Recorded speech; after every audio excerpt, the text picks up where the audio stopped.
हम आज बहुत विशेष जगह पर हैं।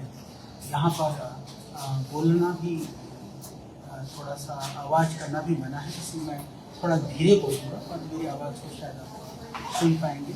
हम अभी पेरिस में हैं, फ्रांस में, फ्रांस के पेरिस के अंदर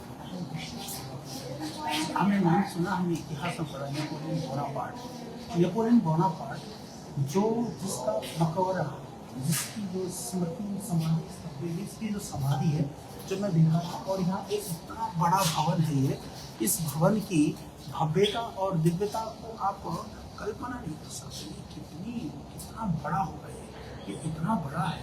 अभी मैं बाहर से इसको दिखाने का प्रयास करूँगा। तो मैं थोड़ा सा बोनापार्ट के मिशन को यहाँ से आकर के जब मैंने जाना, क्योंकि इसकी मृत्यु जो है ये, क्योंकि 15 अगस्त 1769 को इनका जन्म हुआ और 5 मई 1821 को इनकी मृत्यु हुई।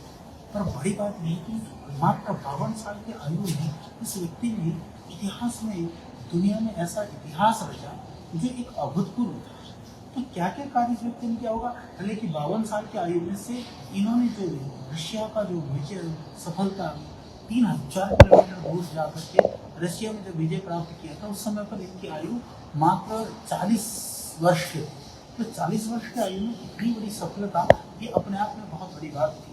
दूसरी बात उसकी खासियत रही कि जब इनकी जो मृत्यु हुई, हालांकि जो दुनिया के अंदर जो कष्टप्रद मृत्यु में इनकी गणना की जाती है, पर यहाँ पर जो इतिहासकार हैं, जो मैंने थोड़ा जानने का प्रयास किया, तो ऐसा माना जाता है कि इस व्यक्ति को ऐसा माना जाता है कि जो कष्टप्रद मृत्यु नहीं, अभी तो जब कुछ एग्रेसिव उत्तेजना या इस तरह का होने लगा तो उन्होंने कहा कि तुम अब जाओ इस जगह पर अंतिम वर्ष में अपना दायित्व लेकर के वो अपने लड़के को सौंप करके चले गए, ऐसा माना जाता है। तो ये जगह मकबरा है। अब हम इसके बाद थोड़ा बाहर जाते हुए, मैं क्योंकि बाहर से थोड़ी आवाज़ में जोर से कर सकता हूँ, अपन चलते हैं। ये जगह है बड़ी जगह है, आप देख सकते हैं। ये मंजर आपको बोलिए कि भवन दिखाते हुए थोड़ा थोड़ा हमारे साथ है, आ जाएंगे, आ रही है कि कहीं कहीं पर आवाज़ कटे तो यहाँ पर जोर से बोलना अलाउ नहीं है।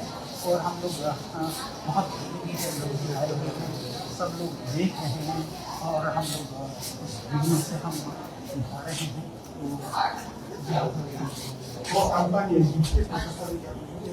हाँ, काफ़ी भीड़ है, तो हम लोग अभी मोड़ गए हैं यहाँ से। जो मैं पूरा दिखाना चाहता हूँ, हमारे यहाँ ठीक है दक्षिण भारत की इस तरह के देवालय हैं, देवालय की बड़ी बड़ी बिल्डिंगें हैं, परंतु इस तरह के जो स्मारक है, शहीद स्मारक है, इस ये एक बड़ी पीड़ा की बात है। तो हमारे जो वीर हैं, हमारे शहीद हैं, हमारे क्रांतिकारी हैं, उनको उनके स्मरण के लिए और उनको उनकी याद के लिए हमको कुछ करना चाहिए। थोड़ा सा मैं जल्दी में इसलिए हूँ क्योंकि अभी मैंने आपको बहुत सारा बताना है, दिखाना है और हम बाहर भी जाने वाले हैं। तो अभी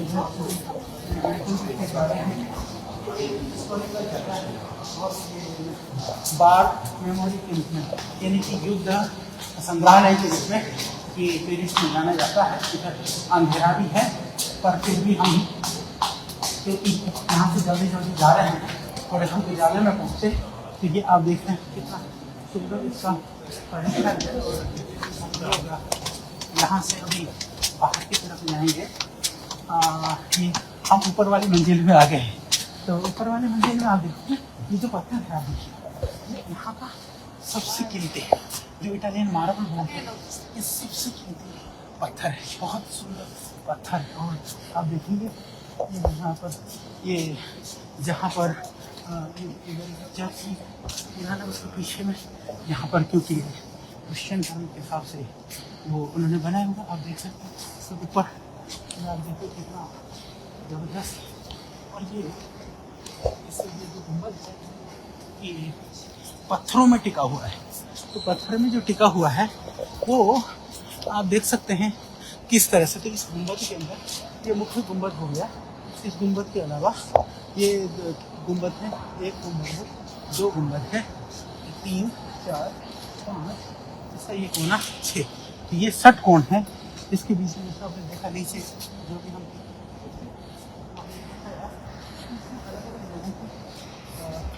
मकबरे ऐसे भी बने हैं, जैसे उनके पारिवारिक जनों का भी मकबरा यहाँ पर बना हुआ है। तो अभी हम लोग बाहर जाएंगे क्योंकि ये यहाँ से रिकॉर्डिंग जो है ये मना सा होता है, पर हमने सारा काम कर डाला। और मैं बाहर से आपको दिखाऊंगा क्योंकि बाहर से अब हम आज़ाद हैं, अब हम पूरी बात को जोर से बोल सकते हैं। तो ऐसी जगह पर हम थे जहां ले जा करके हमने आपको दिखाने का प्रयास किया। शायद मुझे नहीं लगता कि आज तक इस तरह से लाइव किसी ने करी होगी। तो ये बाहर का दृश्य है, बाहर हम थोड़े आगे हैं, हम और पीछे जाएंगे तो आपको पीछे का दृश्य दिखाई देगा। तो बैठ करके तो हमने पेरिस फ्रांस में आपको जो एक अद्भुत जगह यानी ऐतिहासिक जगह और ऐतिहासिक जगह के साथ ही अब आपको पूरा दिख रहा है, यहाँ से ये पूरा दिख रहा है। तो यानी कि मैं बात कर रहा था नेपोलियन बोनापार्ट का, थोड़ा सा मैंने एक दो चीज समझने का प्रयास भी किया, पढ़ने का प्रयास भी किया। तो ये अंदर जो है इसका मकबरा मैंने आपको दिखाया कि किस तरह से ये लोग अपनी परंपरा को, अपनी धरोहर को सजो करके रखते हैं। यानी कि 15 अगस्त 1769 में जो पैदा हुआ और 5 मई 1821 में जिसकी मृत्यु हुई, नेपोलियन बोनापार्ट जो है उसके विषय में। और इसको हम ये मानते हैं कि यहाँ पर जो लेकर के आए, मैं नोट कर रहा था कि इस जगह पर लाने वाला जो इनके लिए जिन्होंने कार्य किया, तो यह व्यक्ति जो था ये 1821 में मरने के बाद में सेंट लूसिया जगह का नाम है, सेंट लूसिया से 1840 में किंग लुई फिलिप ने यहाँ वो लेकर के आए। यानी कि मृत्यु के 19 साल के बाद में वो वहां से क्यों लेकर के आए कि इसको बना करके कितना बड़ा एक अंदर से मैंने दिखाया कितना भव्य और कितना विशाल है। उन्होंने कहा कि बोनापार्ट नेपोलियन को यदि हम यहाँ लेकर के आते हैं तो हमारे सैनिकों के लिए यह तीर्थस्थली बनेगा, हमारे देश के वीरों के लिए, शहीदों के लिए, क्रांतिकारी के लिए यह अद्भुत ऊर्जा का केंद्र बनेगा। इस भाव से ये लेकर के आए। और इसके पीछे, इस बिल्डिंग के पीछे बहुत विशाल संग्रहालय है। वहाँ पर सब तरह के इनके जितने भी सैनिक जो सामान से लेकर के और विश्व युद्ध से लेकर के बाकी जितने भी युद्ध लड़े गए हैं, जिन जिन लोगों ने योगदान दिया है, इस देश के जो वीर सैनिक हैं उनको बहुत स्थान दिया गया है, सम्मान दिया गया है। और मैं आपको कहता हूँ कि नेपोलियन बोनापार्ट ऐसा कहा जाता है कि अपने अंतिम समय पर वो कुछ मानसिक रूप से अस्वस्थ हो गए थे या परेशान थे। तो उनके सैनिकों ने कहा कि अब हम लोग आपकी आज्ञा में नहीं रहेंगे, नहीं करेंगे। तो जो सेंट लूसिया जो जगह थी वहाँ पर आइलैंड में जाकर के ये रहने लगे थे और उसके बाद 52 वर्ष की आयु में इनकी मृत्यु हो गई। तो बोनापार्ट नेपोलियन के विषय में हम ये तो जानते हैं कि बहुत वीर सैनिक था, वो बहुत ही जज्बाती, ऊर्जावान वो सिपाही थे। उसके अतिरिक्त ऐसा कहा जाता है कि उसने पूरा जो सैनिक प्रशिक्षण की व्यवस्था, यानी कि उस व्यक्ति ने कुशल सैन्य प्रशासक होने के साथ साथ में जो काम किया कि विशेष जो सैन्य ट्रेनिंग की जो विधाएं हैं उसको उस व्यक्ति ने विकसित करी। इसके लिए आज जो सैन्य ट्रेनिंग की जो विशेषताएं होती हैं, बातें होती हैं, उनके लिए उसको जाना जाता है।